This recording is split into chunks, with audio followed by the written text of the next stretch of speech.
Continuing the story, Stephen grew up. Now he's a young man, and there were several instances of disappointment and confusion.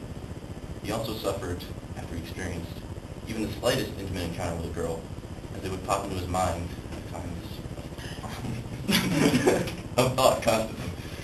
Eventually, his tolerance for disappointment built up, and sexual craving took over as he joined a prostitute one night. He reads of his sinful habit and continues, and then he realizes that he's creating other demons within, such as gluttony and greed. He realizes he's lost his faith and destined to go to hell. His thoughts meander in fear, and he fears hell.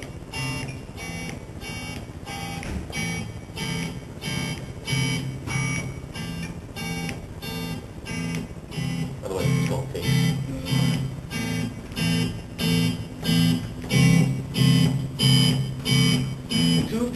Face, I carve a smile, time-wasting style of my own. Hurry up, I'm losing faith. I have to use my faith. Don't let me lose my faith.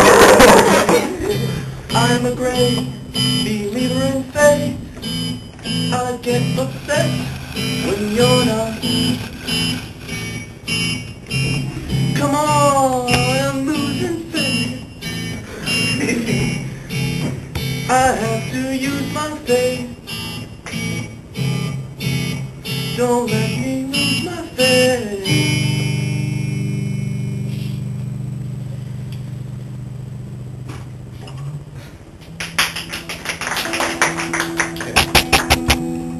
Stephen created a disciplinary regimen for himself to repent for these sins.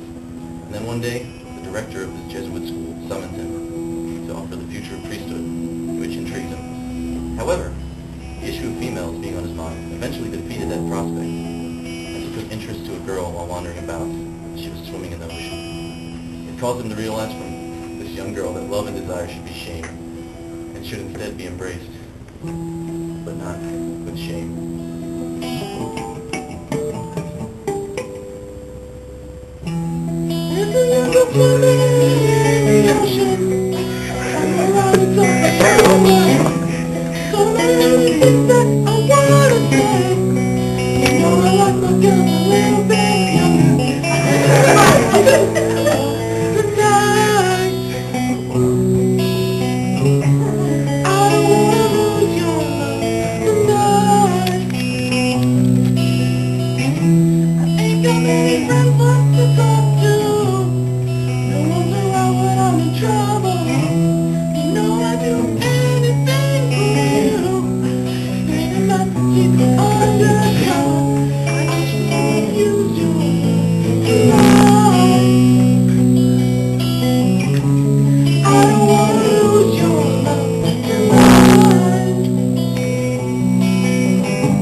Next song, entitled "To Be an Artist."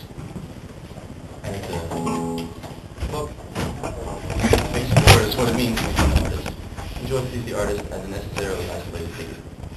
In his decision, Stephen turns his back on his community, refusing to accept the constraints of political involvement, religious devotion, and family commitment that the community places on its members.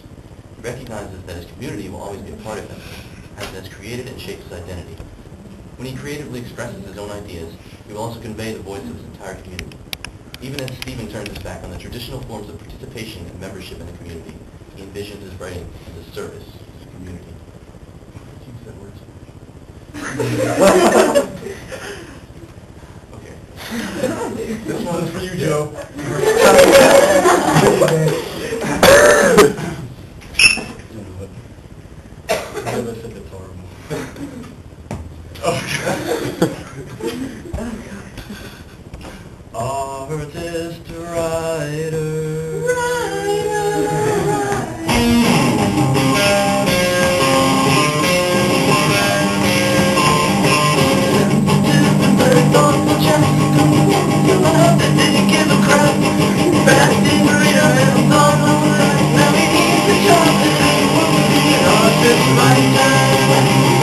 Artist, writer, it was a dirty story of a dirty man.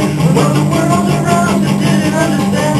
But to find himself, left the sin in life. Then we found the jump, and it was to be an artist writer. Artist writer.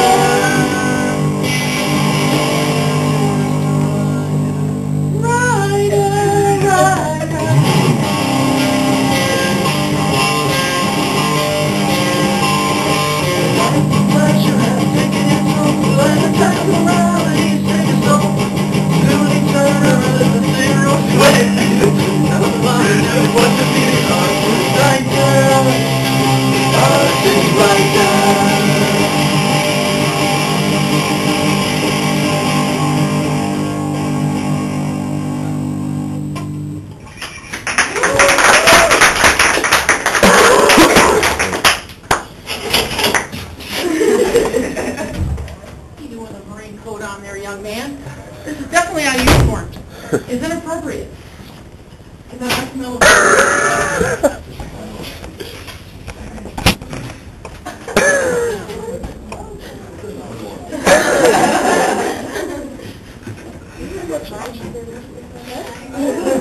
That's right, I'm reading that book.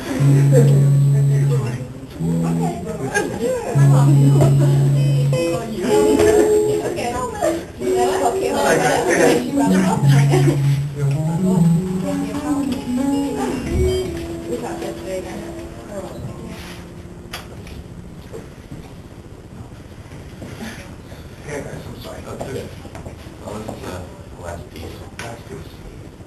Called In Vitam Eternum, meaning into eternity.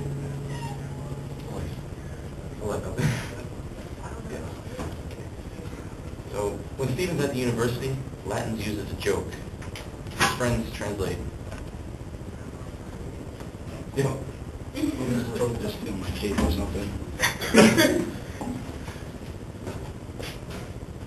Door open if you want, Rory. That's okay. What do I need these?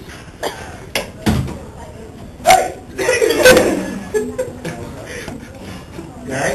Yes, sir. Okay.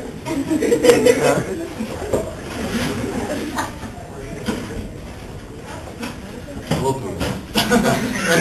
His friends translate colloquial phrases like peace over the whole bloody globe into Latin because they find the academic sound of the translation useful. His jocular use of Latin mocks both the young men's education and the serious manner in which Latin is used in the church. These linguistic jokes demonstrate that Stephen is no longer serious about religion. Mirroring the significant impact of the use of Latin throughout the book, the song entitled Vita Eterna, and it is meant to enlighten you. Yeah, so yeah, there's the song.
Yes.